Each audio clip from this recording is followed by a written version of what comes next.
Welcome to another edition of Your Impact Attack. That's right, it is Your Impact Attack, and we're here to make an impact.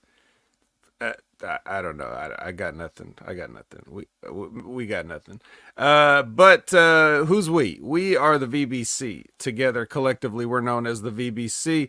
That being me, the V standing for the vet, Jamie Williams. Hello. That's usually what they call me. And then the B is Brandon. Brandon, I'm tagging you in right here. And boom, come in. House of Fire. What's up, Brandon? Not much, man. Another night of wrestling, another night of impact. Bro, we getting it. We're getting it.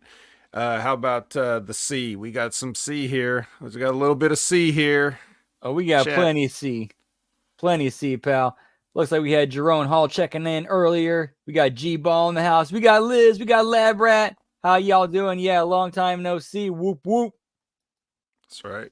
And of course, if you're listening to us in the archives or perhaps you just joined this program and not the previous program, of course, the Raw watch along going on. Oh my, we got Dark Side Caster coming in. Yeah, Raw watch along going on with Brandon right here, right before we go live for the Impact Attack every week. We got to just cut that shit off. Sell to the corner, Raw, okay, and wait for further instructions. All right. We got to cut that out and get our shit in. So any interesting Raw happenings for the first half so far tonight? Man, nothing really as far as like advancement. What's up, Steve Egger? Good to see you, pal. And the Gam Wolfers. Yeah, buddy. Whoop, whoop. Man, not really a whole lot happened. I mean, the performers did a good job, but just not a lot of advancement. Yeah. Oh yeah. We gotta tread a little water sometimes. Even keel, pal, or even keel, bro. Maintenance Maintenance mode, pal. Yep. And that's fine. That's actually good. That's right. So Gam is currently on tour. He's out and about. If you're following him on social media, which why don't you please? He's kind of giving you a tour of his trips around the country. He's a touring man. He's a man on the street. So check in with Gam as he's checking in with you. And what's up, Javi Uchiha? That's right. Javi's here. Yeah, what's up to Steve? Steve's one of the either blessed or cursed few that you could say that has seen me wrestle live. So, I gotta say what's up to my man Steve. Good to see you, man. Miss you, buddy. Had some good times back in the what? It's like almost 20 years ago now. Coming up on 20 years ago that I first stepped foot in a wrestling ring, and it's pretty crazy to think that it was that long ago. It's been almost that long since I've been in one, and also it just my memories of that just when I tell stories or when I think about it, it always feels like it happened to somebody else. It feels like I'm telling another story about another wrestler. Like when I say, "Oh yeah, I heard that Bret Hart did this thing or whatever." It's like not that I'm comparing myself to those wrestlers, but I just mean when you hear stories about people in the business and everything, and then when I talk about myself, it also feels like somebody else in the business, not me. Do you ever get like that when you reminisce about like some of the stuff that you did? Yeah, actually, now that you mentioned that, I was thinking about it. It's like, wow, even as at small scale as it was, like, wow, I actually did that. Right?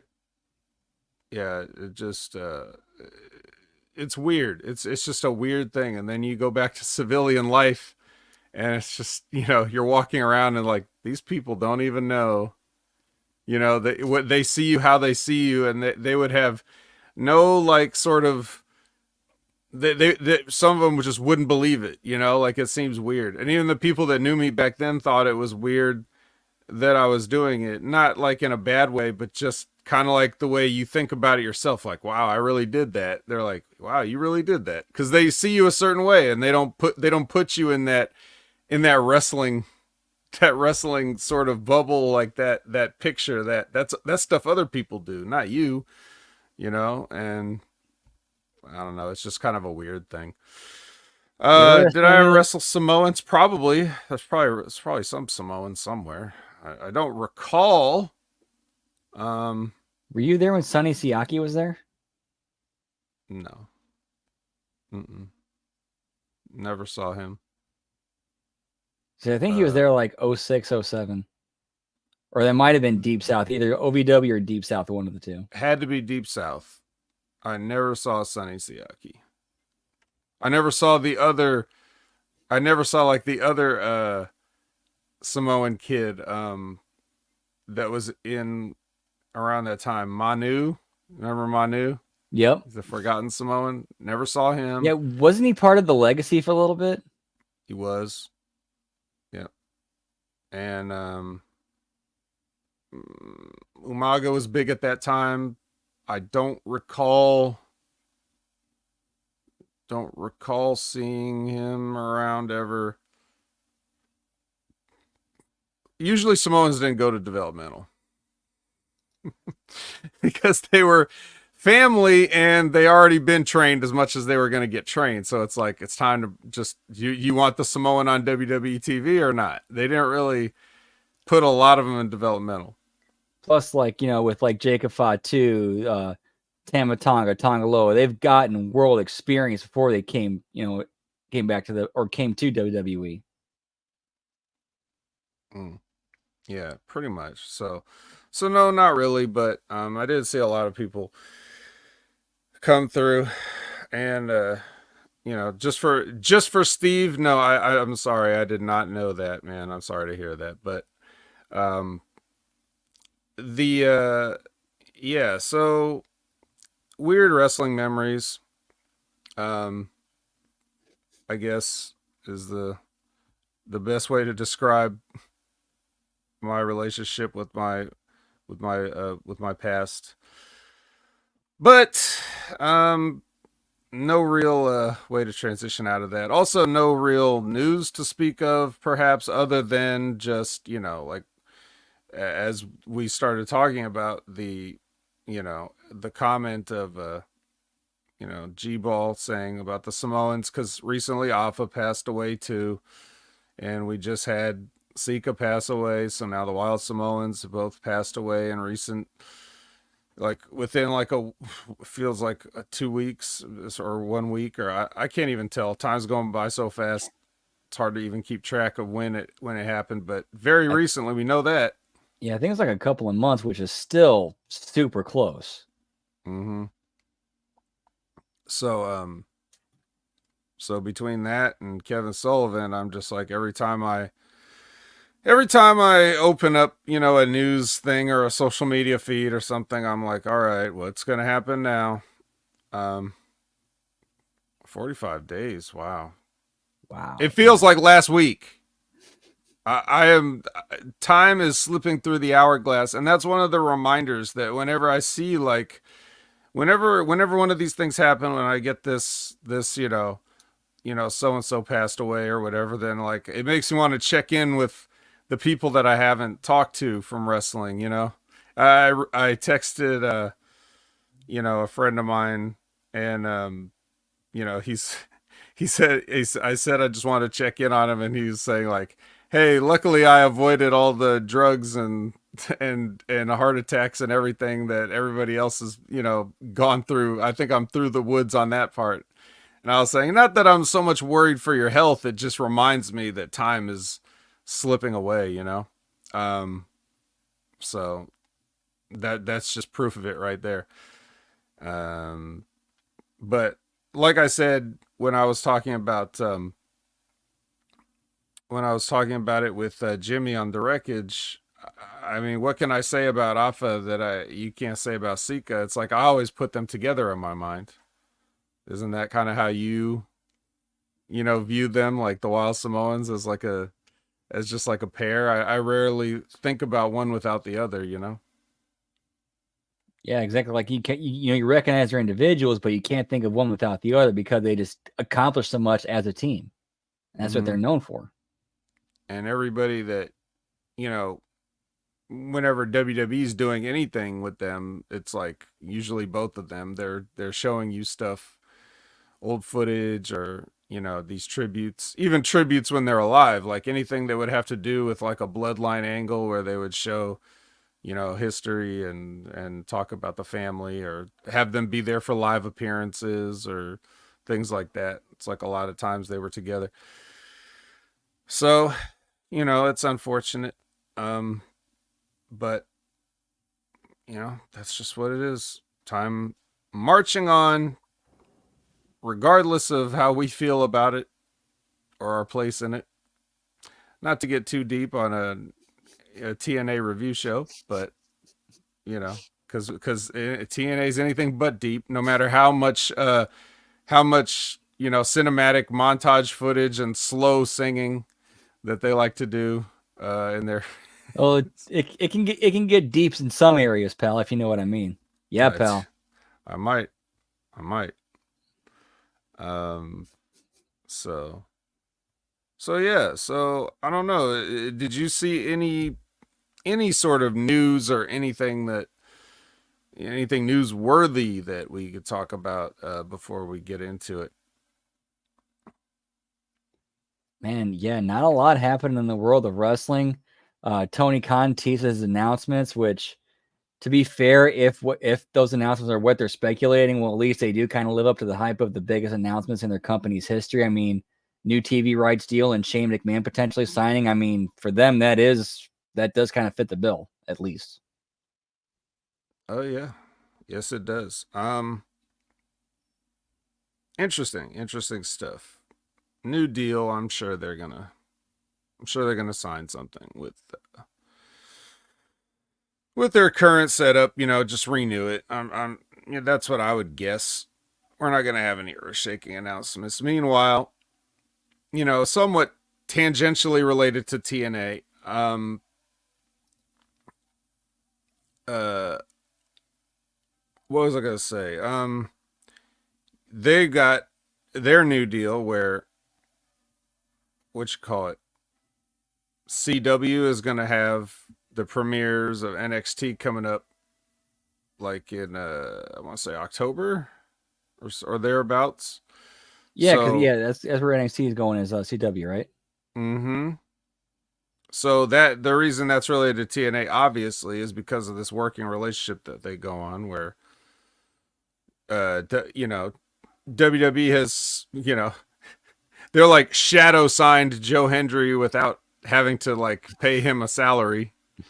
They'll just pay him for appearances, and then let him train at the performance center and be involved in all their angles and potentially their world or their NXT championship angle. But TNA still got to foot the main bill.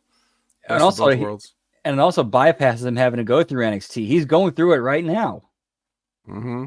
That's right.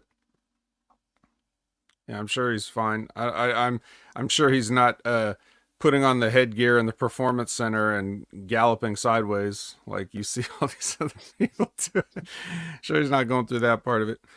Um so yeah. I don't know. But that is that is imminent. But it's not really news. We've known that for a while. But that's like in terms of new deals, in terms of, you know, things getting shuffled around a bit, that's gonna put um, whenever Raw eventually goes over to Netflix, then here comes to take their place, here comes SmackDown back to USA, and then that'll be, you know, then WWE will be set for a little while on three different one network platform, one cable platform, and one streaming platform. So they've got, a finger in each of those pies, and they can see, um, either coincidentally or by design that which of these is lucrative anymore for them, or perhaps maybe they put these programs in the places where they felt they would be the most lucrative. Maybe that. No, that's a solid business strategy. Mm-hmm.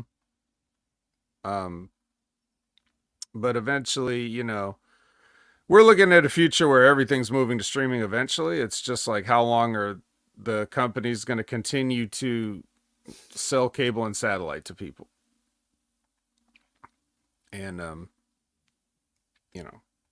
but this is like a little bit of a glimpse. I think what's one of the things that's still keeping television as we know it afloat is live sports. And whatever anybody wants to say about pro wrestling being a television show, or whatever, the eternal argument between Russo and Al Snow, whether it's a television show or a commercial, the fact is, when you look at the guide programming, it's designated with a green block, which is usually reserved for live sports related content. Because when you look at what consistently draws the highest ratings on cable and network television, it's sports. It's NFL doing big numbers, NBA, whatever. I mean, if you're going to use things like the Olympics as an excuse for why other wrestling ratings are down, then you got to say the Olympics is popular. Whatever it is, that's one reason you would need to turn into live TV, because people like to watch sports now live in the moment. They don't want to they don't binge sports. Nobody records a whole season of MLB games and then binges 162 games in a row. Nobody does that. Nobody ever would do that. They want to watch those games as they happen, or not at all. That's basically how it is. Yeah, that's one of the things. You have to be there in the moment when it happens. When something happens, you can't watch it, later. It just kind of it loses that special ingredient. Right. So I think that what's funny is this is like a topic for like a larger, maybe it could even deserve its own, special show, and not just crammed into the start of a podcast. But just since I'm thinking about it, I'll just tease it and throw it out there. But just like, one of the things that, if you really want to increase, if you want to bring an audience anywhere, like if you want to increase your audience, no matter what you're doing, you have to do whatever the audience that goes to that platform would want, not necessarily what you think your entire business would want. Wrestling's interesting because it can be consumed in so many different ways and places. Like, you could just get all your wrestling from Twitter clips, theoretically, that people just share, or you could watch the entire show or every show every week wherever they broadcast. So you could go from watching every wrestling broadcast live to only like reading results or seeing clips posted or whatever. There's many different ways to watch it. But if wrestling is going to be airing on a traditional broadcast network or cable, then you kind of have to make the show something that the demographic that is still using that is more comfortable with. So these attempts to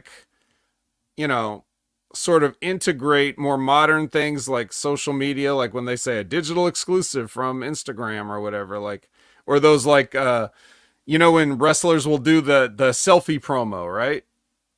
They'll do that and they'll show that on the TV show. Well, the majority of people who are still paying for cable are like people in they say the 18 to 49 demo, but it's a lot more 49s than 18s at this point. I don't think many 18-year-olds are paying $200 something a month for a cable bundle right out of high school. Do you? No. So okay. How much? Yeah, I'll pay $50 a month for 5 streaming services.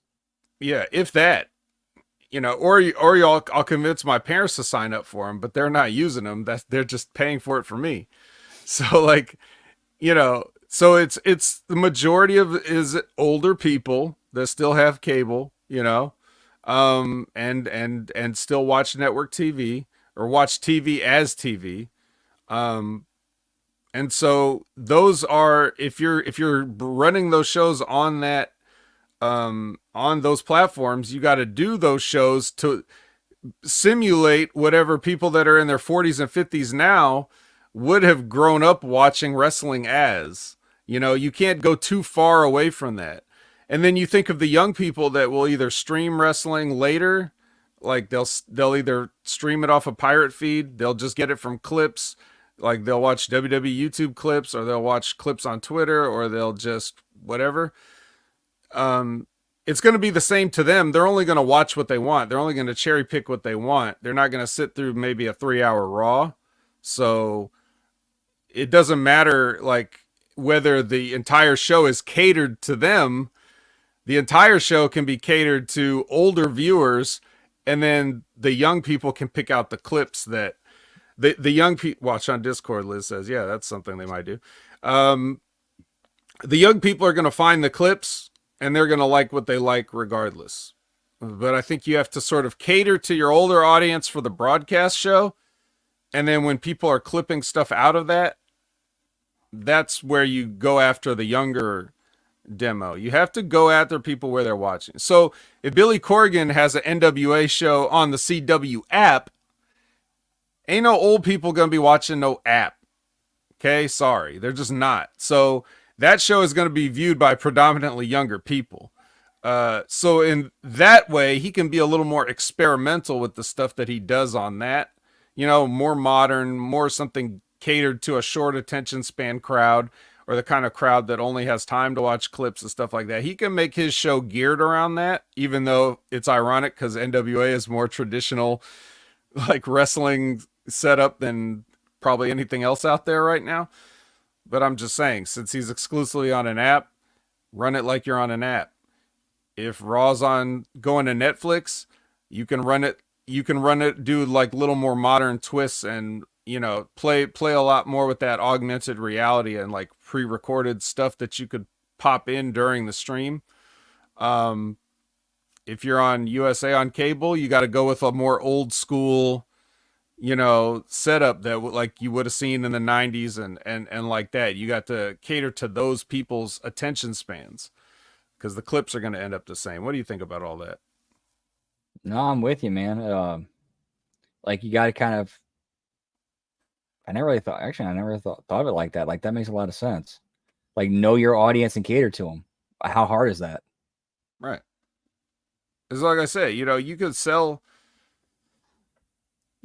it to anybody, but if you're expecting people to sit down and watch live, you have to think of the kind of people that would do that. You can't be trying to get youngsters, like if you're watching NXT on on USA, which is currently, Bring Sexy Red maybe not get Grandpa Joe Schmo to stay tuned, but maybe. Well, maybe. All right, maybe bad example, but anyways, that's just a thought.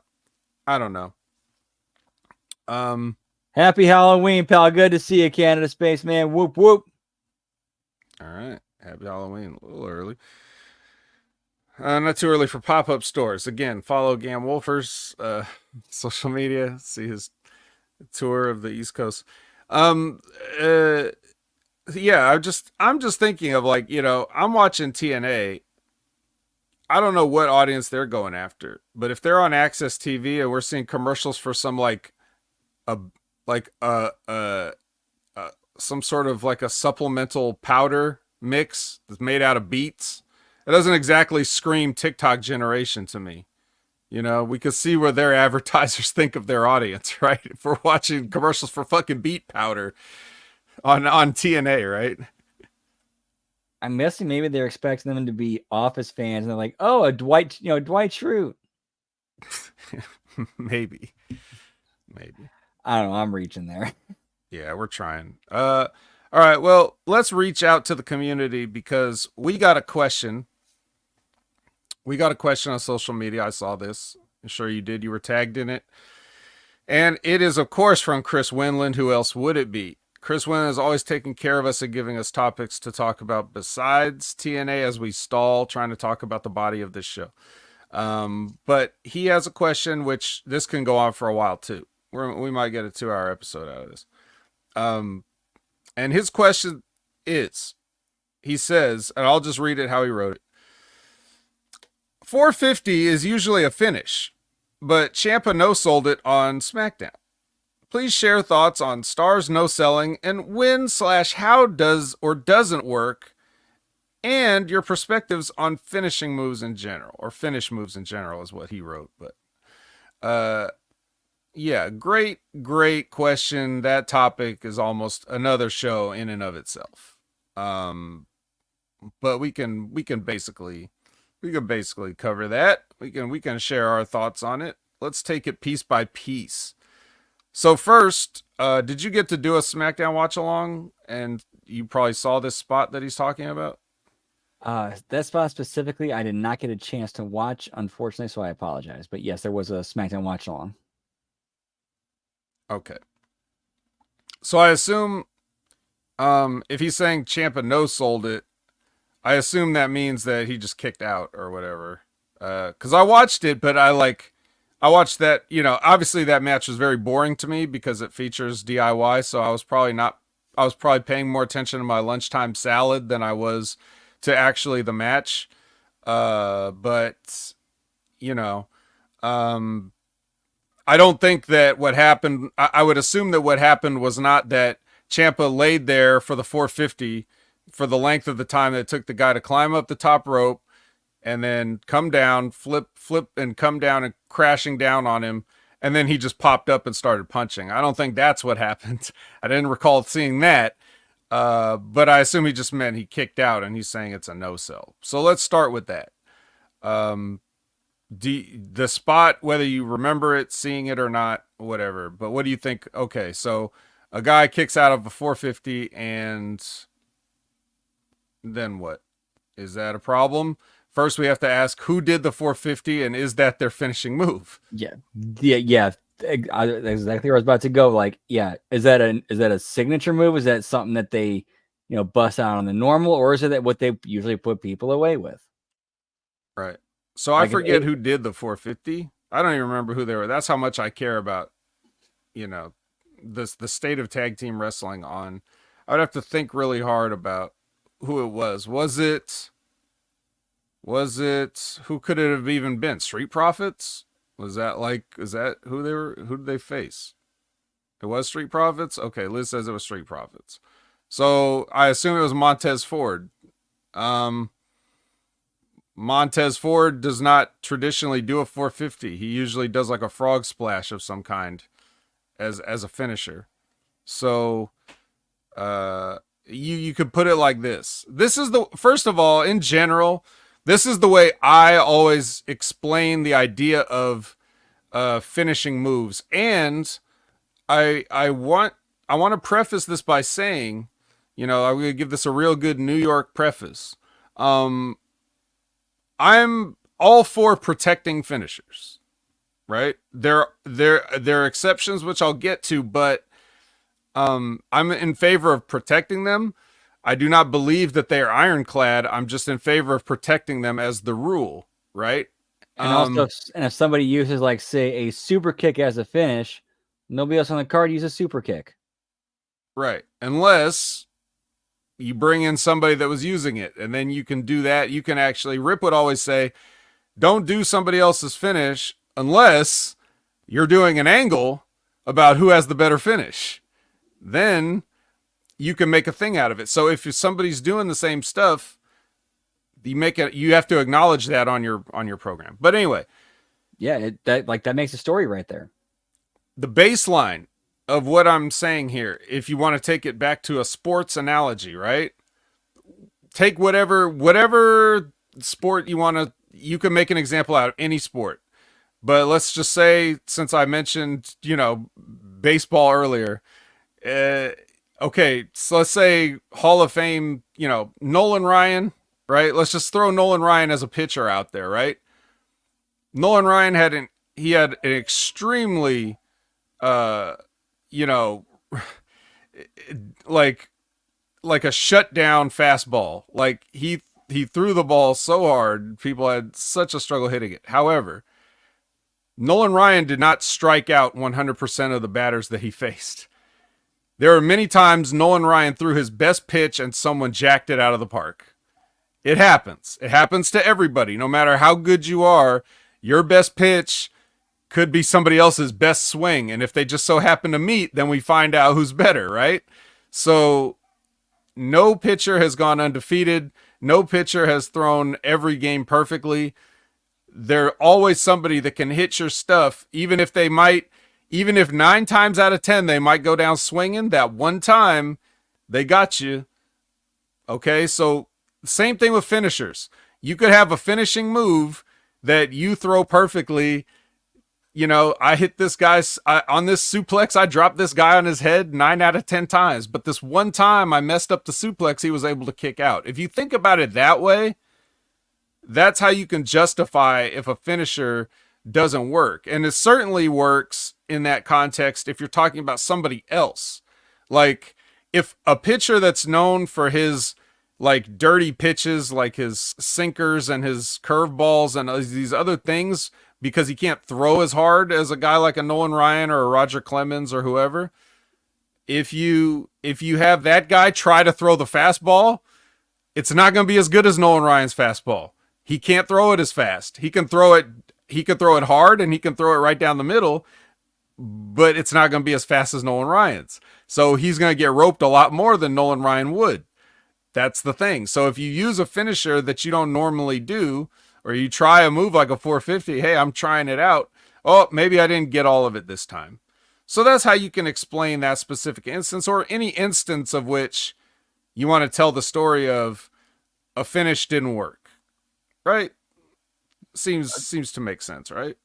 Absolutely. I 100% agree with that. It's just kind of on the bookers, the writers, and the performers to get that story over. Right.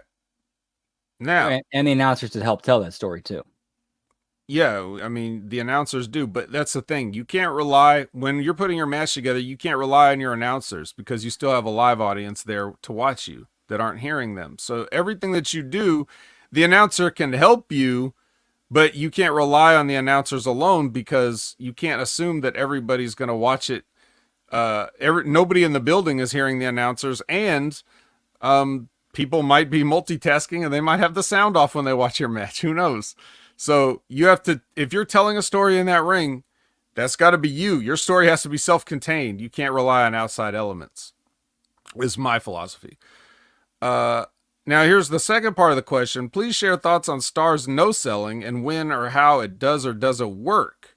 So that's a different question altogether. Some of these you could tie to it, you know, like you could tie to a no-selling finisher.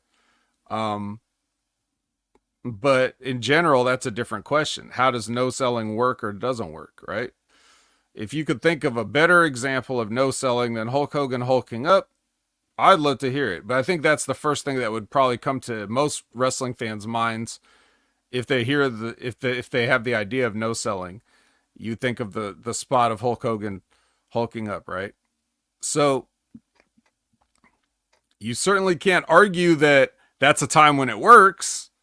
However, it may not work if you're one of those fans that prefers your wrestling to be a little more realistic. You know, if you're an NWA or Crockett fan in the 80s, you know, you may have looked at Hulk Hogan matches and been like, this is stupid. But you know, at least it certainly worked for a period of time until the fans got tired of it, tired of seeing it, became too predictable. So, but you could say that they worked in that instance, right? If it doesn't work, it could be something in like most other times, or even some of those Hulk Hogan times. Like if the fans start booing him because they're tired of seeing it. Like anything that you see too much that's questionable to begin with, it will eventually run out its lifespan quicker. Also, if you just look like you shouldn't be no selling anything, like if you're too small or you're too frail looking, or the move that you took was too devastating, and Like imagine Big Show hitting a choke slam on Jack Perry, and Jack Perry pops back up and gets in Big Show's face. yeah, wouldn't work. Would not No. work. No. We need that to we need you to sell that, Mr. Perry. Generally there's a, we have a, well, before I go on, do you have anything to sort of add to that, like the idea of no selling working or not working, like your experience with it, perhaps? There's very certain occasions where no selling does work, but it has to fit the story and the match and where that match fits in with that story, that angle you're trying to tell, and where those characters are at. I mean, you can't just no sell for the sake of no selling and like, oh, I gotta, get my shit over. True. Like it worked for Hogan because he was the only one who was doing it, and at the time he was the one drawing the houses. Yes. Also, Hogan spent the majority of the match selling anyway. So it's not like he never sold. It was like he looked so pathetic selling. Hogan was one of the best, salespeople, if you want to say that, of all time, because he would look, and everything about it, like even when he was like in his early 30s, like he looked older than he was because he was bald, and he had the mustache, the big handlebar mustache, which is, and they're blonde, so it just makes him look older because it's white hair as opposed to like brunette hair. So it's like he just looks so old, and he looks pathetic when he's crawling on the ground, and like he just looks like an old man selling, and he's bald and his hair's wet. He looks like a wet cat, and he has the skin of a hot dog. Yeah, he's like reaching out to the people, like, oh, please help, like by the time he ends up, no selling, it's about like, I've had enough. Like the people have helped me. I've collected enough spirit energy for my spirit bomb. And now I'm just I'm going to throw this in your face now. That's kind of the story of it. So you could take or leave that story, but it made sense. There was a story. He did have a purpose for it. One of my favorite underrated things about Hogan when he would do is like during the era when he would like come down and have like his like he'd have his do-rag on, his bandana. He'd come on, right? And then like he'd come in and beat somebody up. And then as soon as the heel gets over on him, he immediately would, like, very discreetly, like as he was getting beaten up, he'd rip his own headband off. Like he'd tear his bandana off like real quick, and like so he's bald now. Like being bald shows weakness. Like he knew the visual of like how it's like, oh, I'm a bald man. Oh, I'm weak. Oh, now I'm getting beaten up. Strong with the bandana on, can't tell I'm bald. And then as soon as I start getting punched by, whoever, the Undertaker, whatever, then he's like, oh, brother. Oh, like I love that little detail. I love that little detail. No, it's brilliant. Yeah. Like it kind of makes him look even more like a frail, helpless old man a little bit. Like he kind of, but this is, he may appear frail, but he'll come back and whoop this dude's ass. Right. Hogan can make himself look so small, even though he's humongous and jacked, but just by being on the ground, crawling, selling, looking pathetic and bald, like that really got the people, come on, Hogan, come on, get him, and he would have the people begging for it. And then when the Hulk up came, it was like, I am now so strong that even though you're punching me, I refuse to acknowledge it, So I get the story. I very much get it.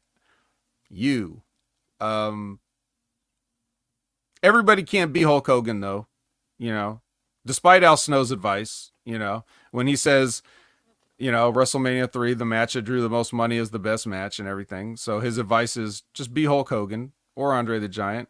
Great advice, Al. Thank you very much. I'll get right on that. Give me HGH, pal. Yeah. I couldn't even take enough HGH in my lifetime to get synthetic acromegaly. But yeah, I'll try. Sure, I'll try. It's not too late for me. I can still sell out the Silverdome, brother. But yeah, like so. And Hogan spent a good tour in New Japan in the early part of his career. And one of the narratives that gets pushed a lot by people is that, you know, a lot of the Japanese wrestling is no selling, the strong style, no selling, you know, which I don't really classify strong style as simply saying you just don't sell. There's nuance to it, but like everything, as the time goes on and the younger generation sort of like takes over, they sort of bastardize the stuff that came before without really understanding how it works. So it's not about not selling in Japan, and you can probably, there's obvious reasons why this is the case. But in Japan, a big theme of a lot of their entertainment is being able to pick yourself back up and move forward. Like you can figure out why that is if you read your history books. But that is a big part of their cultural entertainment sphere, is telling that story of like getting beat down, getting back up, and moving forward. That's entirely an allegory that they use. And so it's not, for them, it's not about like no selling. It's about not registering, not letting your opponent see you weak, you know. And the people, you know, so like people will spend like a whole match, you know, like fighting, like they'll be taking abuse and damage, and they'll grit their teeth through it and just keep coming and coming and coming. And then after the match, once it's all said and done and they've won or lost or whatever, but even if they've won, they have to get help to the back. Like they're completely out of it. So in some ways they sell more than ever, because sometimes I see people these days, we watch TNA and we'll see somebody take a finish, and then they'll take the finish, but then they still have an angle where they have to attack the babyface from behind. So they get up, and that's kind of no selling a finish, isn't it? You just get back up when the match is over because you got to get your heat back, you know? But in Japan, a lot more times than not, guys have to get help to the back after the match. And they're selling the fact that this match takes everything out of you. But just like in a real UFC fight or boxing match, you're not selling, bro. When you watch guys punching each other in the face repeatedly for real, do they, like, if a boxer in a boxing match gets jabbed in the face, does he start pinwheeling his arms around and like rock stepping back and staggering to the corner? No. He eats the jab and keeps coming forward because that's what you have to do. Because if you don't do that, you're going to get hit again. Or how about if the you 10 don't bell stay spot? alert, you get hit again. Or how about the 10 bells? Like if somebody mounts you in the corner of the ring and starts raining blows on you, you're going to stand there and let him hit you. You're going to try to shove him off or power bomb him. Right. You have to, like, it's not about not selling it. It's about making it, you know, making it believable, that something that the fans can understand. But you still have to treat this like somewhat realistically. There's nothing wrong with selling, but because wrestling is wrestling and boxing is boxing, and I get that.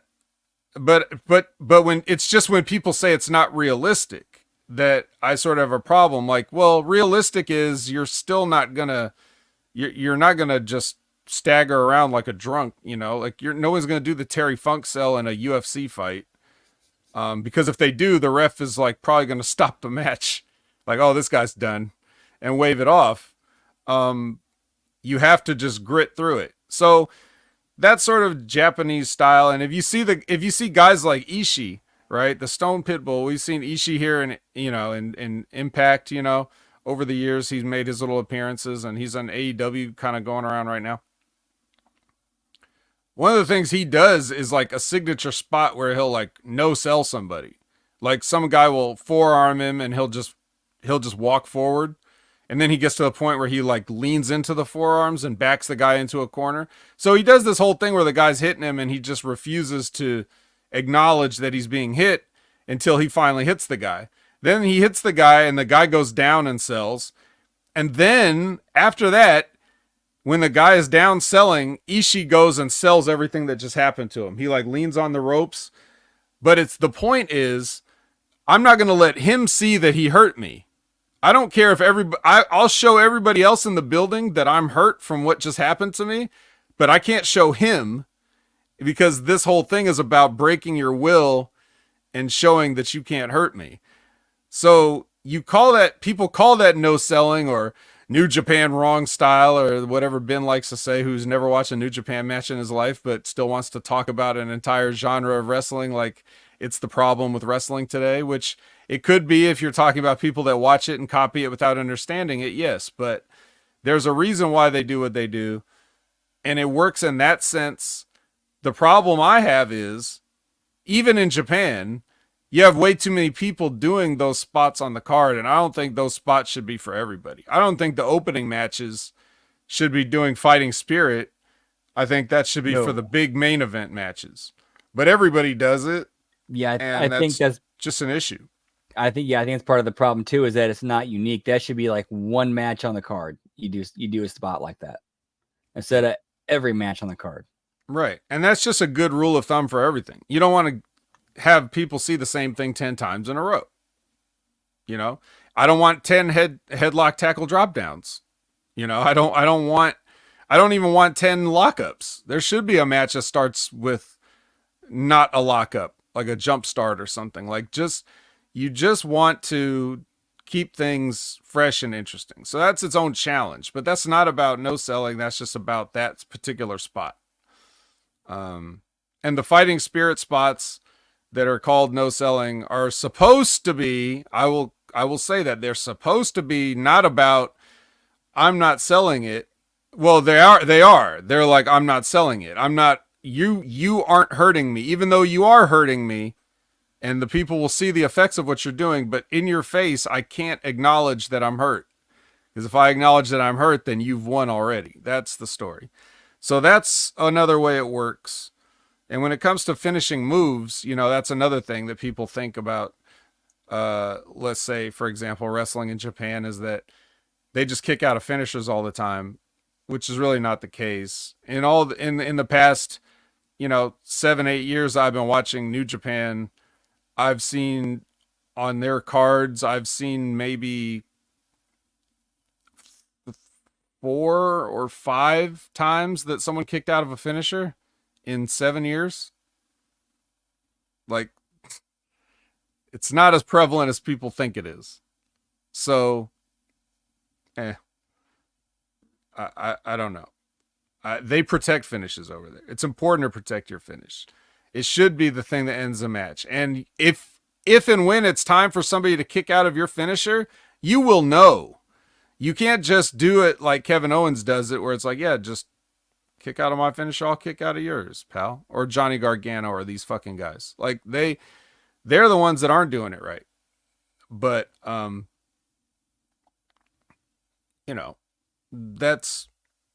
that's sort of prostituting a finish. To do it just to do it, just for a near fall, just to get the people to pop. Because even then, like when we've talked about knowing when the finish of a match is coming, having that intuition of like, yep, that's the finish. We know when it's happening. And most of the times when they use a finisher and we don't get that intuition, we don't buy it. It's a very talented wrestler that can make you bite on a finish that's not even a finishing move. But they've told the story so well up to that point, you believe that they might do it. Most people just throw in the kick out of my finisher as a falsie, which is bad and lazy. A good worker can actually make you bite on a move that's not the finish, or they'll make you believe that this match could end at any time. Okada's probably the best at that. He doesn't do it as much these days. He mostly just says, shut up, bitches. But when he was in his heyday and his prime, he would really have you believing that somebody might beat him, even when going into the match you were thinking like, this is just another win for Okada, and then by the end of it you're like, oh my god, they might do it. That's a testament to his skill. So I think that's where I keep hearing the Ric Flair comparisons to Okada come in, because Ric Flair did that very well too. mm-hmm. It was the NWA champion's job as a touring champion to come into people's home territories and make their top star feel like a somebody, and that they just, by the skin of their teeth, Ric Flair held on to that belt, or whoever was the champ. That was the job. Your job was to be a champ, be unbeatable, kind of, but, see that, have people believing, man, our guy's good enough to almost beat Ric Flair or Harley Race or whoever it is, That's another lost skill, because it's a lost component of pro wrestling today. We don't have an official NWA body. Maybe we could bring that back someday. It's not entirely out of the question, but we'll just get me the NWA's body, pal. Yeah. Well, do you have any other thoughts on finishing moves or no selling before we move on? No, I think we about covered it. All right. Thank you very much for the question, Chris Winland. Let's get to the Impact review.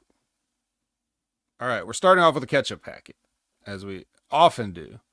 And by often, White Castle, pal. Hey, White Castle. We're in Tampa.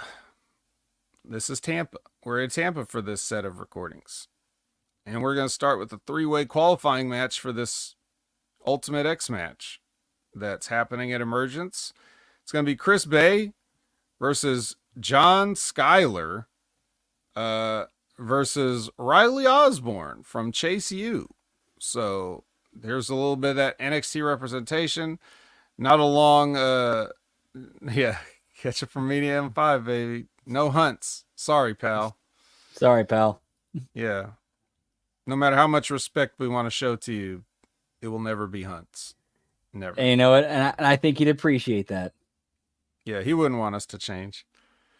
So Riley Osborne here. The king of TNA, Frankie Kazarian, comes out for commentary.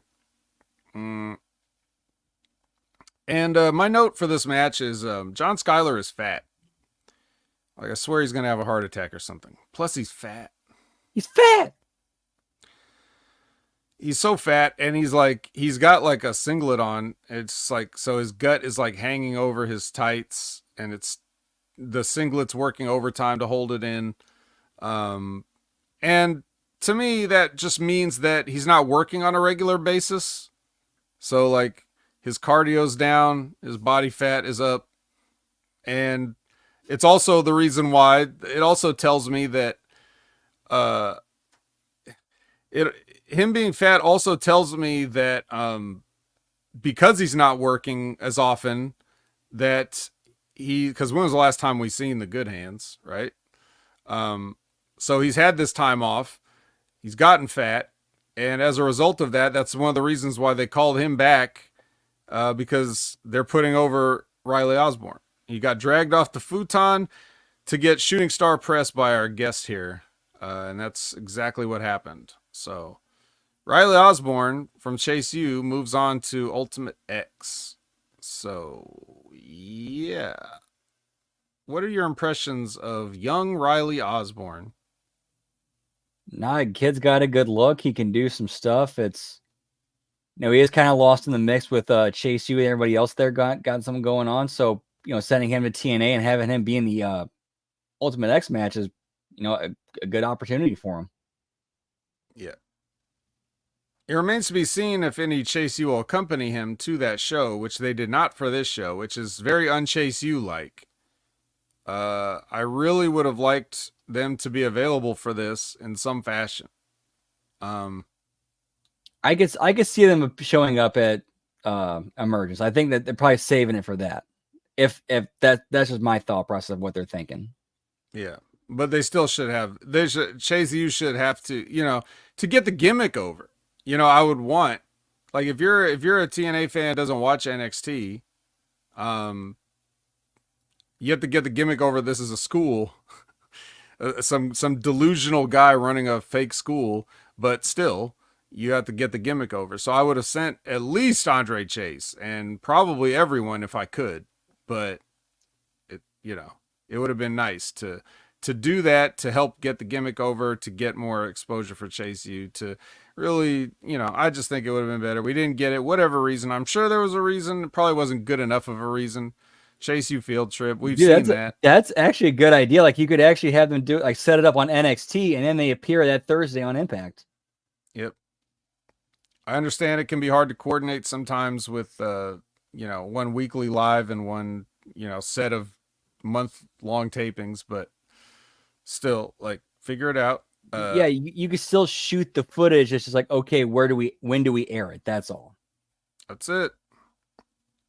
So I would like to have seen that. So earlier, Dolph pulled up in some sort of a UFO. I don't know. All these cars look the same now. What kind of car was that? Did you happen to catch that? It looked like something an alien would have made if they saw a Cadillac. Pretty much. And then Gia grabbed him real quick and asked for his thoughts on his big title match later with Josh Alexander. He said some generic shit. Then Santino goes, he's in the ring and he's calling in Matt Qdoba. Which, I mean, I don't know how funny everybody thinks that is because Qdoba's regional, but it's like a Chipotle type chain if you've never heard of it. I was kind of surprised he didn't go with Steph Chipotle instead of Steph DeLander. I mean, it's all right there. But anyway, so Matt Qdoba comes out. He's a free agent. He can do what he wants, is basically what he says. And he's like, yeah, I hit you, but, I'll do it again, basically. So Santino's like, I've been watching a lot of Columbo, so I'm kind of a detective, and I got the evidence. You just admitted in front of everyone that, you assaulted me, and I will not prosecute you. Or he says, I have a contract for you. And if you do not sign it for a match with Pico, then I will prosecute you. And he's like, okay, so I'll look over the contract and I'll get back to you. So there you go. Yeah, rare case of them bringing real world logic into a storyline. Yes, and that's a problem, which I'll explain. Because, now you have to apply it across the board. Mm-hmm. You explained it. But it's not the last time we'll have to do this. Hey, another digital exclusive. We've talked about how that doesn't make any sense. It's not exclusive at all. But it's Frankie Kazarian being interrupted by Eric Young and Burt Macklin, and we go from this into, this is not a digital exclusive, this is the show. It's a Burt promo with music underneath and his traditional green lighting. He's going to stack his bodies to get back to the title, the TNA Championship. And I was just thinking, as he said, I was like, God, remember that? Remember when this guy fucking had the TNA Championship? So long ago. Like, what was that, over a year ago? It could have been yesterday. Like, I still would have forgotten it. It's so forgettable. But anyway, he's going to start with Eric Young, because why not? Because they never touched. They never had a match, apparently. That's fine with me, but apparently they had to do that. So,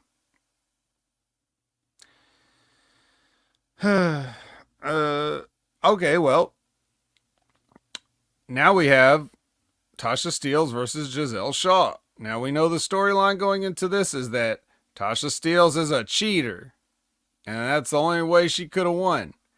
So now we have a second and third ref outside to just make sure that Tasha Steelz, don't you cheat, Tasha, because she's the first person who's ever cheated in a wrestling match. So now we have 3 refs for this one singles match. And she, just to make sure she doesn't cheat, such as, say, I don't know, blatantly going under the ring and grabbing a wrench in full view of all three of the refs and trying to use it. Whatever would give them the idea that she would try to pull some underhanded tactics. So anyway, and she also tries to use her foot on the ropes, which one of the refs pushes off the rope and catches her, which leads into Giselle hitting her with a Trouble in Paradise, and then that takes her down to one knee, but she's slightly off center, so on one knee she scoots herself back to the middle of the ring on one knee to take the denouement. Yeah.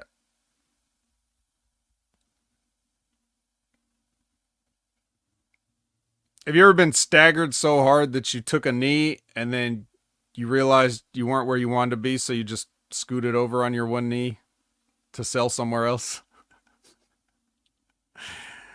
Yeah, that's one of those things where both of them should have known. Okay, I'm here. You kind of got to line up wherever and hit it there. You got to change your trajectory. You got to adjust on the fly. I'm very disappointed in Tasha for that, and I'm disappointed because she knows better, and I'm disappointed in everybody in this match and everybody that booked this match. They both should have known better on that finish. Like, Giselle should have known, okay, like, I know Tasha's got to sell and stay there, so I got to adjust where I hit it from.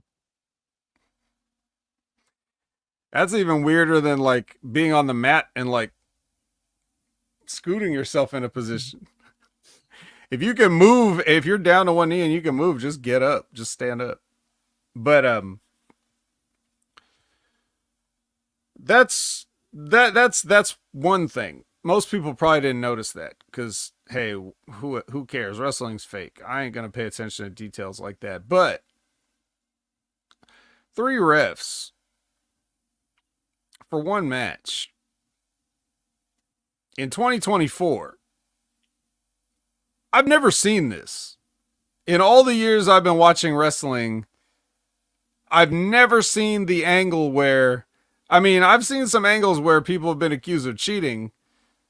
I've seen them do things where, like, they switch up the officiating or whatever to counteract a certain thing, whether that's another ref on the outside or, a special guest referee or enforcer, or, like, we've seen those type of things. I've never just seen 3 of the refs on the roster outside the ring for one match, or 2 outside, 1 in. I've never seen that. And there's a reason for that, because it's fucking stupid, as Jim Cornette might say. Like, that sounds like as I said that coming out of my mouth, I could hear Jim Cornette saying that exact sentence structured exactly that way. There's a reason you never seen it, because it's fucking stupid. Fuck. Yeah, and you bring that up, I thought of something. Here's a quick fix for that. You have instead of the 2 referees, you have Santana's appointed special enforcer, who's involved in the storyline with Giselle, Gail Kim. There you go. But there's a bigger problem than that. It's not just about this match. As a matter of fact, it's not about this match at all. It's about every match. Because every wrestling match ever, especially these days, has some kind of bullshit interference, run-in, whatever. And we're going to even talk about how this is a problem. We're not done. But just in general, you are basically, if this is the precedent, because Tasha Steelz grabbed a rope one time, then now you need 3 fucking refs. Why hasn't everybody else, you think no other wrestler ever complained about getting beat by cheating before? Well, there should be a ref there should be 5 refs. There should be a ref in every corner, a ref in the ring, and a ref on commentary watching the monitor, just in case all 4 of the refs and the ref in the ring go blind.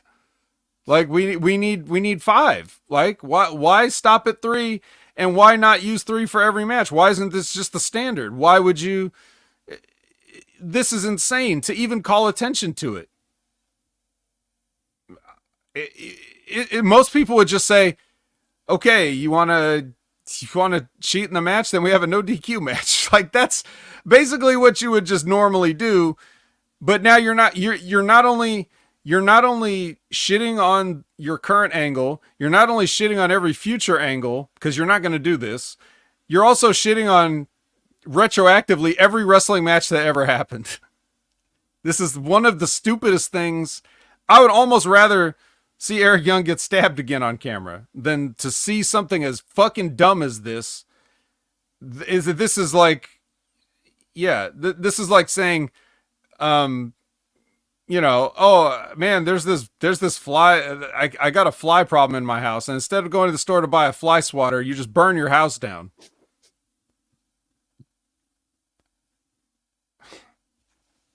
Anyway, any other thoughts on this?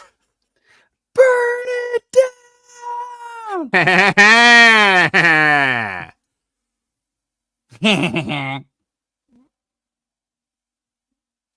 Yeah. Iowa's own Seth Franklin Rollins.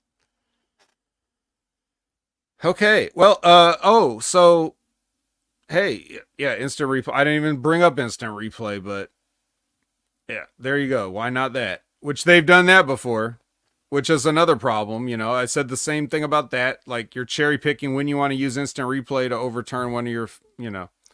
Right. If you're going to pull it out for one angle, it has to be done across the board.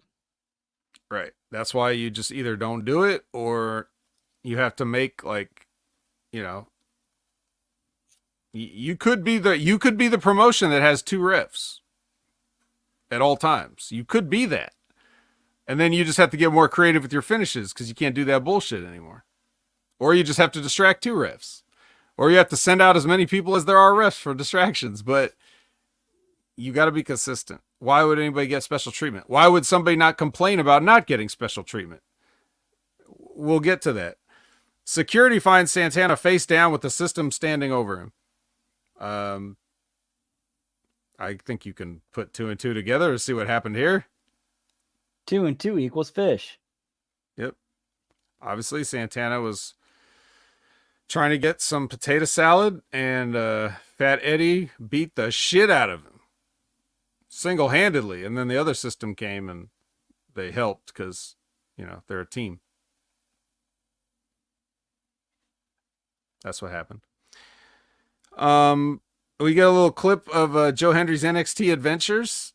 And they're reminding us that it's going to be Joe Hendry versus Wes Lee versus Pete Dunne for a shot at Ethan Page's NXT Championship.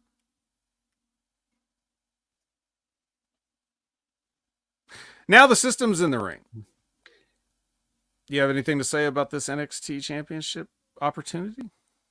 I could see them going in a direction where Joe Hendry goes over in the number one contenders match.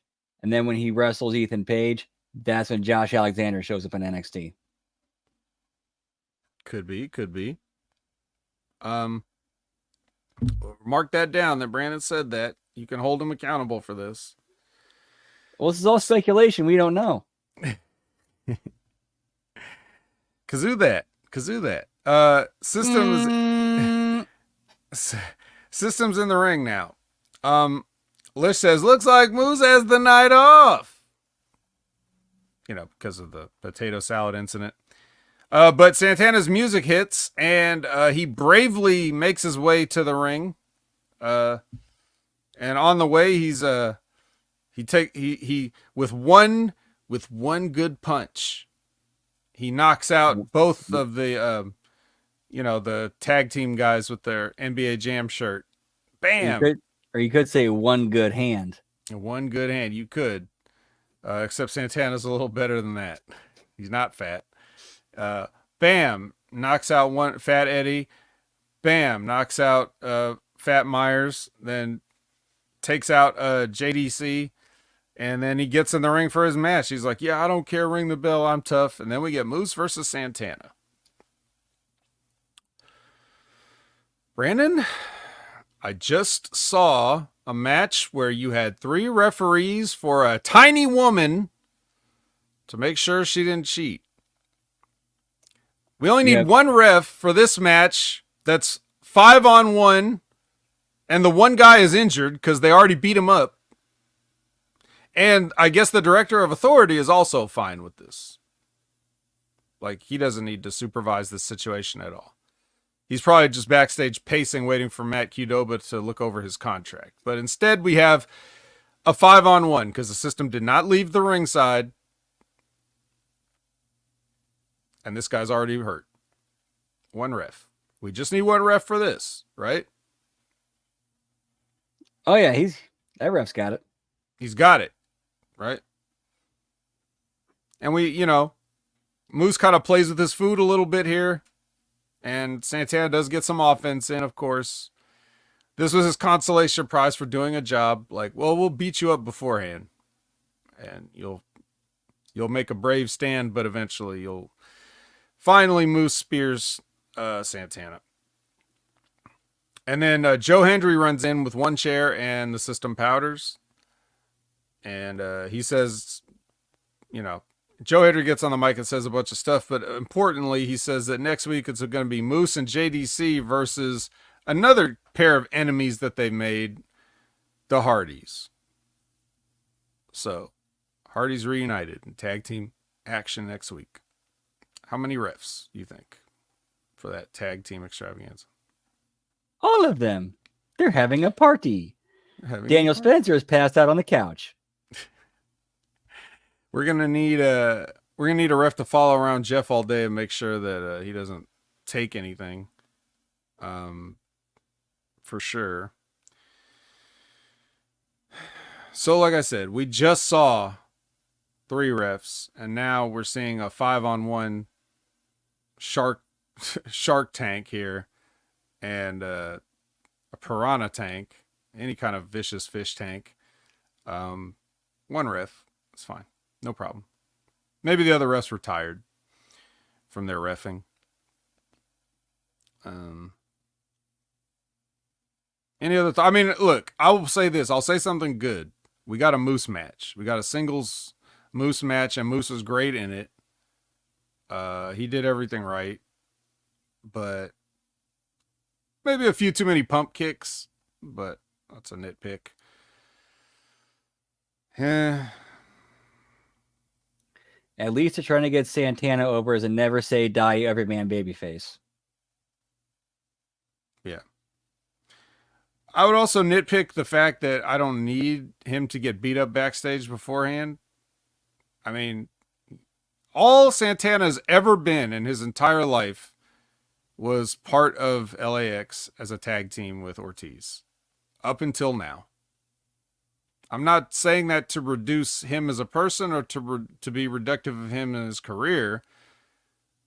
But I'm saying that's what we've seen from him, and Moose has been the champion of this company multiple times. And I understand that he's a heel, so that's why we can forgive that, but he shouldn't even need all that.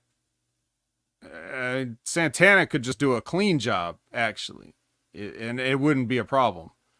And he certainly could do a job if it's 5-on-1. He doesn't need the prior beatdown for that. It could just be like they pulled too many, You could even have 3 refs. They're still outnumbered by the system. I mean, when we get to punching up, I think I did kind of dress up and make it a little bit better. I'm not going to say it was great, but I think we did a little bit better than what we got. Yeah. All right. So we got a Spitfire promo with digital analog filters somehow. Hey, I'll give them credit for creativity. They're trying something different. They're trying something new. It's just the ABC. The ABC did this. And we saw that all it takes is somebody walking in from out of frame to shut all that shit down. All right. Yeah. A slow-mo mini montage of Dolph and Josh preparing. Obviously, they're playing music underneath this. A Jordan Grace promo on Ash by Elegance. Another 3-way qualifier. Jason Hodge, the other good hand, is here. He gets the jobber entrance for this match because he's already in the ring. Oh, excuse me, Mr. Dustin Rhodes. Enhancement talent entrance. Sorry. Jobber entrance by Jason Hodge. And this is especially egregious because when they come back and he's standing in the ring, you probably notice he had a mic in his hand. So that means that whatever he had to say was not important enough to air. Or he fucked it up so bad that they cut it. Either way, not good. Especially considering the finish. Right. Especially considering that. So Ace Austin and Rich Homie Swan are the other two guys in this match. So, AJ's cheating, of course, because there's only one ref. And Bay runs out, dives over the rope, takes out First Class. If we have more refs, that might have been a DQ since he jumped on Swan, but whatever. What's a triple threat? No DQs. Yeah, exactly right. So it's fine. Skylar runs down, and Hotch, after Skylar distracts Ace Austin right as he's going for the fold, what do you know? Hotch gets us, a roll up thing, and he pins Ace Austin. Where's the other refs to catch that, pal? Doesn't matter. No DQ. That's to your point. He's fully allowed to get in there and just fuck everything up. He could have punched him in the face. They couldn't have done anything, but they still do these distractions. Just like we talked about Ash by Elegance, which is the kendo stick, which they showed right before the Jordan Grace promo. They replayed the whole thing. So not only did they do the stupidest shit ever, and we called them out on it last week, they showed it again. She goes in there, beats everybody up behind the referee's back, and then he just turns around and sees it. Hey. Hi. Yeah. Yeah. So Jason Hotch goes on to Ultimate X. Here's another problem I have. I would like for a match that's a fucking spot fest schmaz stunt show car crash everything. If you're gonna have 6 guys in this, I would like to at least believe that each of the 6 guys could potentially win it. Like, at least give me the idea that I can't call it.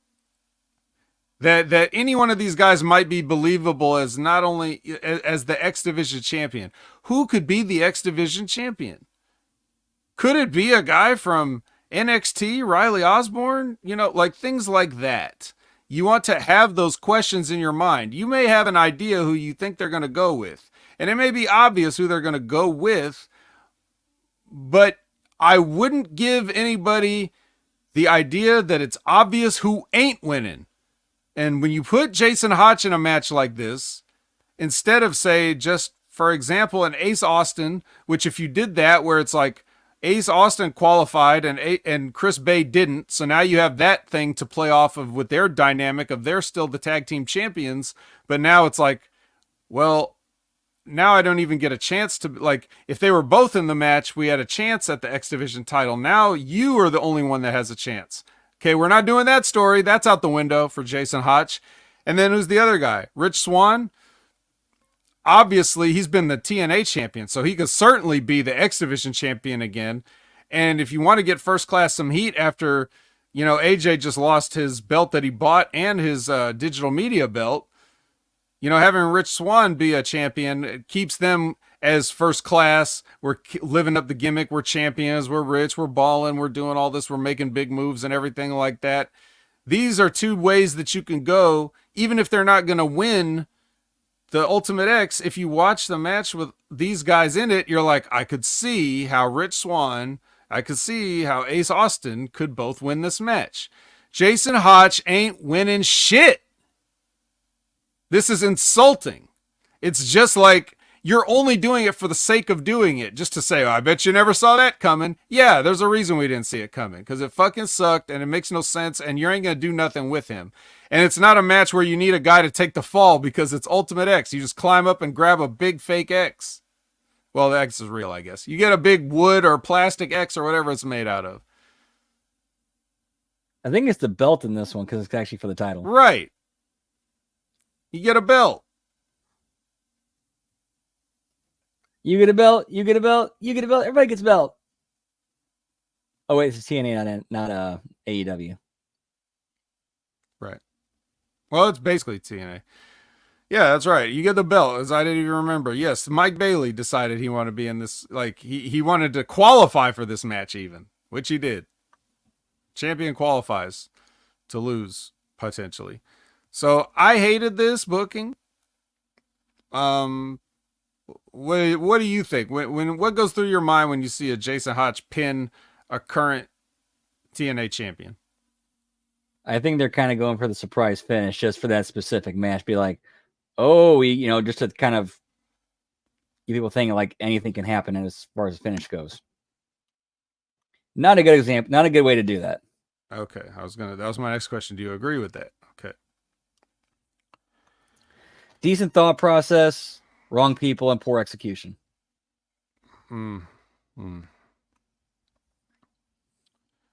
Well, at least we got decent thought process, which is more than we usually get, apparently. So slow-mo Dolph and Josh walking. Now we go backstage, and Matt Qdoba's looking over the contract, and he likes it. He actually thinks they should do a 6-man, mixed 6-person, whatever, match, to build up to a singles match with Pico at Emergence. He's actually a team player, as Santino is. You're not so bad to work with after all. He likes this. So, what was the other shoe gonna drop? What's Qdoba planning here? I don't know, but Santino seems to be happy with it. All right. Looks like there's been enough talk. It's time for the main event. How many refs do we need for a TNA Championship match? This is the most important title in the company, so probably like 7 refs. And 2 NXT refs, too. And 2 NXT refs. It's good training for them, too. They can see how much cheating goes on in TNA.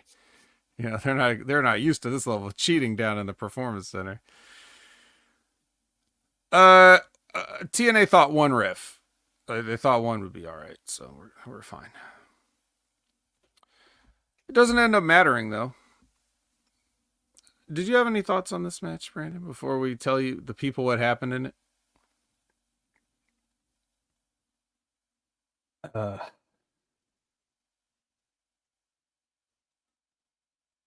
It was a match. It's true, it was. It was truly one of the matches of all times. I mean, it wasn't a bad match. It was just, No. It was hard. It was hard to get into. Like, why do we care? Yeah. Why is this going so long? Yeah. Well, I'll tell you why.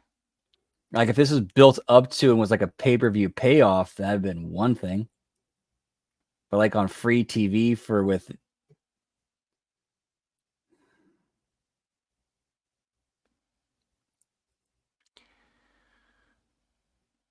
30-minute time limit, I guess. Is that how they do it? I could have sworn I've seen Josh Alexander wrestle a match on free TV that went an hour. Yeah, that was even worse. But only a 30 this time. Okay, that's fine.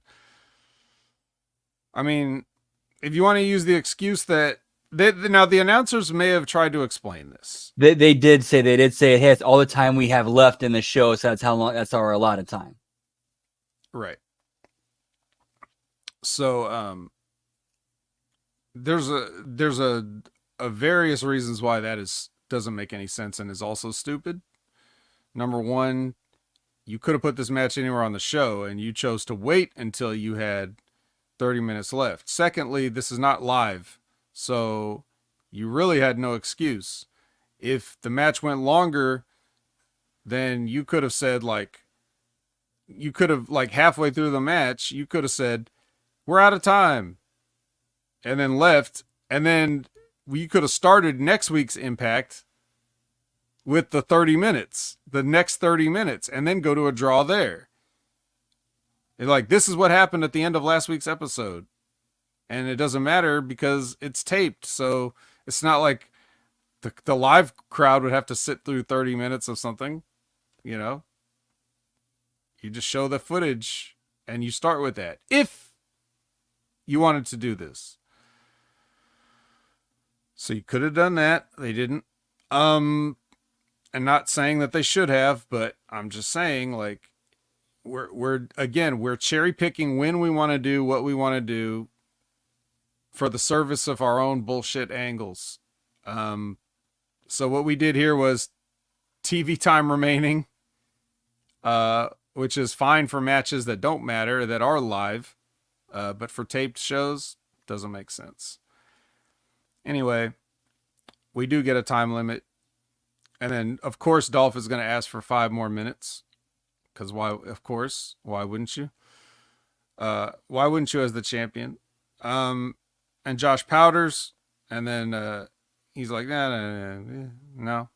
And then Dolph runs out, throws him back in the ring. And as soon as he gets back in, Josh kicks him in the balls. And then says, okay, now I want 5 more minutes. Yeah, now I want 5 more minutes. No 5 more minutes. Show's over. Dolph's balls are crushed. He's lying in a heap. Josh Alexander's standing. That's our show. Balls are crushed along with his dreams. Shattered Dreams? Shattered Dreams for a ball kick? That's a great name for a finisher. Illegal finisher, though. We're going to need several refs to make sure that he doesn't do this. And that nobody calls anybody a jobber in front of him.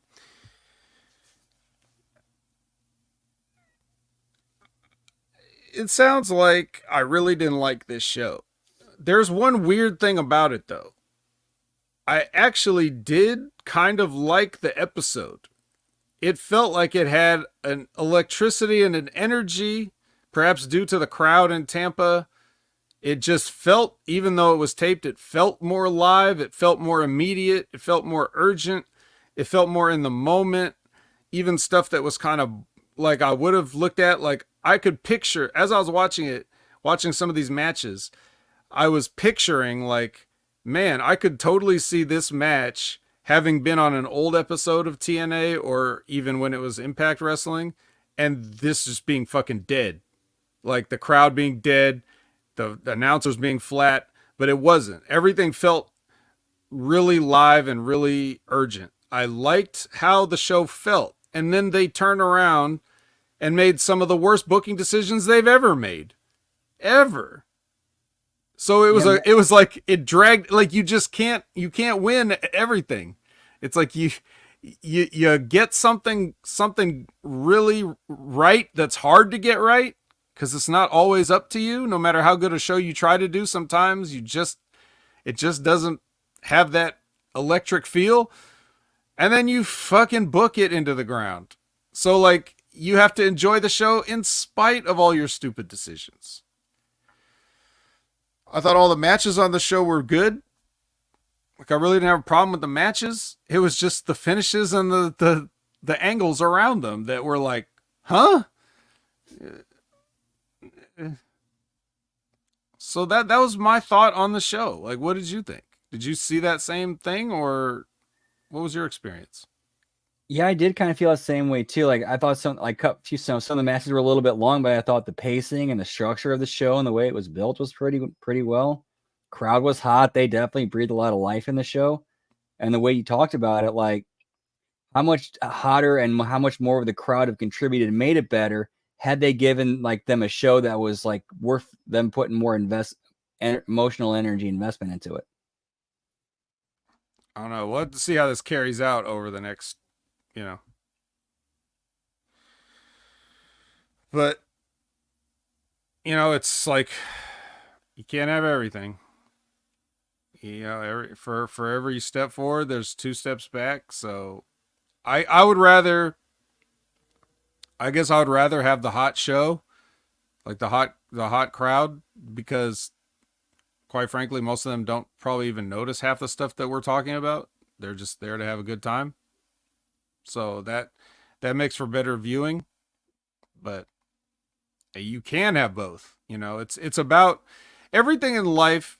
Here, it's time for a deep philosophical life coaching time with the vet. Everything in your life is an opportunity to do your best. You may not always get the results that you want, but if you're always looking for results, you'll go right more often than you go wrong. Some things are out of your control, but part of maintaining your sanity in a crazy world is controlling the things that you can. Make routines for yourself. You make those little goals and those little challenges that you can overcome on a daily basis. Take the things that are completely within your grasp, control those things, and you'll feel better when the time comes when chaos ensues and you have no control, because you're controlling everything you can.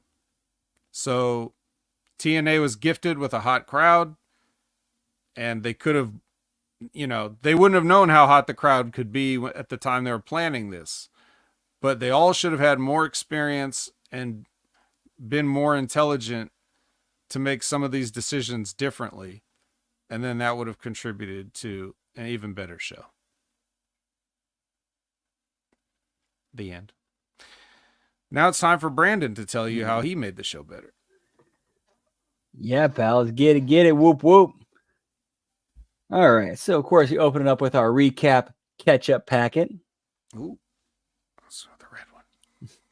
Then we go to intro, pyro, and ballyhoo. Go to the announce table, run down card for tonight, talk about recent events, give their thoughts, and cut to some of the main players arriving to the building.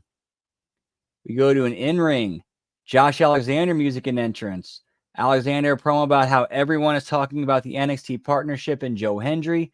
Says it makes him sick that all of the work he's put into rebuilding TNA is being ignored for the shiny new toys.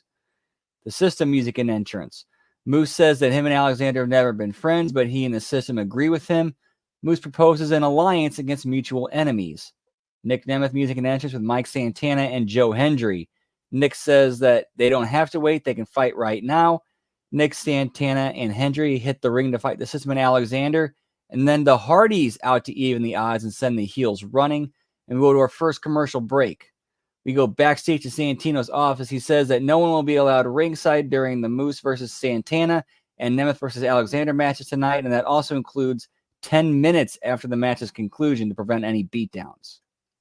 He adds that anyone who does will be suspended for 6 months without pay. Brooke and Hardys approach Santino and want Myers and Edwards tonight. Santino says there's no room on the show tonight, but that he can make it happen for next week. Then you go to match number 1, Chris Bay versus John Schuyler versus Riley Osborne. John Schuyler music and entrance, Chris Bay music and entrance, Riley Osborne music and entrance. Condensed version of the match on the show. We go backstage to Nic Nemeth's locker room. Gia enters Nick's locker room, and the conversation is the same one that they had when he pulled up at his car. So instead of being in the car, because he's already in the building, they had that segment. Yeah, and he's also naked, so it's awkward. And then Ace Austin runs in saying, "Hey, pal, what the fuck, pal?" Right. Then you go to pre-tape with Jordan Grace, same as on the show. And then the announcers hype the Santino and Cardona in-ring for after the break. We come back to the in-ring with Santino and Matt Cardona. Santino's already in the ring. He calls out Matt. Matt Cardona music and entrance. We get the same thing we got on the show. We go backstage to Frankie Kazarian, Eric Young, and Steve Macklin. Same thing we saw on the show. Then you go to the Steve Macklin pre-tape. Same as we got on the show. Match number 2. Again, I'm just keeping it as it was, essentially. But at least I'll give them one thing I will say. At least they worked the gimmick. At least they worked the gimmick. As shitty as it was, they worked the gimmick. I mean, how often can we say that about other matches? I don't know. It's not often, I guess. Then we go backstage to Santana and the system. Same as on the show with Santana laid out and the system standing over him. We go to our third commercial break. Match number 3, Moose versus Mike Santana. Moose music and entrance. Moose promo on how he has a night off because Santana has been taken out. A video feed appears on the screen that shows Hendry, Nemeth, and the Hardys telling Santana not to go through with the match. Santana refuses and makes his way towards the ring. Mike Santana music and entrance. Condensed version of the match on the show that focuses on Moose beating down Santana. Santana refuses to quit, gets some shots in of his own. Finishes, Santana hits a big move on Moose for a near fall. Goes for spin the block. Moose ducks, spear 1, 2, 3. Go to the Spitfire vignette that we saw on the show. Backstage, Mike Santana is coming through Gorilla. Nic Nemeth approaches him. He says that he admired what Santana did and that he'll go to Santino and tell him to make a title match between them next week. And now today they're going to follow up after this, after commercial. Fourth commercial break, come back to Santino's office. Santino and Nick are in the middle of a conversation, and Santino grants the title match next week between Nick and Santana. Vignette of Rosemary talks about what happened last week. She gets angry about the concierge in particular. Crazy Steve approaches her and tells her that he may be able to help her if she does something for him. And it ends with Rosemary following Steve out of the shot. Match number 4, Ace Austin versus Jason Hotch versus Rich Swann. Jason Hotch music and entrance, Ace Austin music and entrance, Rich Swann music and entrance, with AJ Francis condensed version of the match, except Rich Swann goes over in this. Go to the announce table. They talk about how one of the Ultimate X qualifiers is all men that we haven't, let me start over. The announcer talk about how one of the Ultimate X qualifier matches coming up is all men that we haven't seen in a while, and that Gia recently conducted a sit-down interview with all 3 of them. The announcers throw to the footage. We go to a pre-tape of Gia with Laredo Kid, Bhupinder Gujar, and Jay Vidal. Basically a round-the-horn interview segment where Gia asks a question, each man gives an answer. Concludes with Gia wishing all 3 men luck next week. Backstage with Matt Cardona and Santino. Same as on the show with the contract stipulations. Commercial break number 5. And then go to the New Japan hype video. Announce table rundown card for next week and the current emergence card. And then our main event, the World Heavyweight title, Nic Nemeth versus Josh Alexander. Same thing we got on the show, except, much more condensed version of it. And we're out, and we do the whole out of time thing. We also cut to the back where the system and the baby faces, such as like Hendry, Santana, and the Hardys, are fighting with each other. It's just all chaos as we're going off the air. Chaos. All right, well, there it was. Was it sufficiently punched? You be the judge. And you be the judge of whether you want to sell it or not. No, maybe you don't want to sell this punch. Maybe you want to be Hulk Hogan. I'm done being bald and old. Time for me to punch back. Oh, yep. Well, it's just about time for us to hit you with that big boot and a leg drop. So that's all we have for you tonight. But we'll be back at it next week, barring any unforeseen circumstances. Brandon, until then, where can the people find you? As always, you can find me on Twitter, or as the kids call it these days, the X at LG Brandon Whoop. Still working on the Twitch page, Twitch channel, which is at twitch.tv/LG Brandon Whoop Whoop. Also on Substack at HMG Brandon. And for the watch-alongs, the schedule this week is a lot more open. I didn't get any nights scheduled at work this week. So tomorrow night, on Tuesday, if you're watching this live, we're reviewing NXT. Hey. Wednesday night, it's going to be a late start of AEW. Thursday night, we're going to be doing Impact. Friday night, SmackDown. And then on Saturday, a late night start to Collision. And then to make up for Impact on Sunday, since we're doing it on Thursday, I'll try to think of something special we can do. All right. Just have one of those. Well, wait a minute. When is All In on Sunday? Yes, but that's in the afternoon. Yes. I will be at work during that time. All right. Well, anyway. Oh, actually, you know what? We could do a late. You know what? We could do a late start. Since it'll be over by the time I get home, we'll do that. We can do that. That'd be cool. Yeah. All right. Well, there you go, guys. Check in and, be sure to subscribe to the Hameen Media Group YouTube channel for these watch-alongs. And, make sure that you get notified. Click that bell, turn the notifications on so that, whenever Brandon does go live with his start, whenever that late start might be, you'll just know, hey, here we go. It's time. That way you won't have to just stare at your YouTube screen hoping and, wringing your hands and sweating and everything. You can relax and then just wait for the bell. And then, you might want to share that around. Go ahead and, the HMG YouTube around and any of our clips and shows and things if you want to do that. Yep, Puff Puff has it. And just help us get to that 1,000 subscribers. And we got things coming at HMG, so you're going to want to stay tuned for all this. If you want to stay tuned for me, that's Opinion Haver everywhere. Anything you can think of, it's going to be Opinion Haver. If it's not Opinion Haver, it's not me. If you want to catch me talking about NXT, that's every Wednesday, 8 a.m. Pacific, 11 a.m. Eastern with Big Ray Hernandez. Next Level Wrestling Review. If you want to hear me talk about AEW, that's The Wreckage, 8 a.m. Pacific, 11 a.m. Eastern with Jimmy T on Sundays.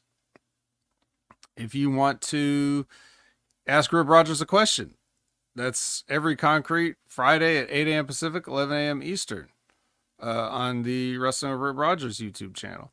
If you want to watch the Stevie Richards show, check out the Stevie Richards show, which also drops on YouTube every Friday. I'm not sure exactly what time, but it happens sometime, and that's when you want to check it out. There's a podcast version, but you're going to want to see the YouTube version if you can, because Stevie uses his vibe board or whatever the thing is called, to do visual stuff. So it's a show. It's a show. He says it's not a podcast, it's a show.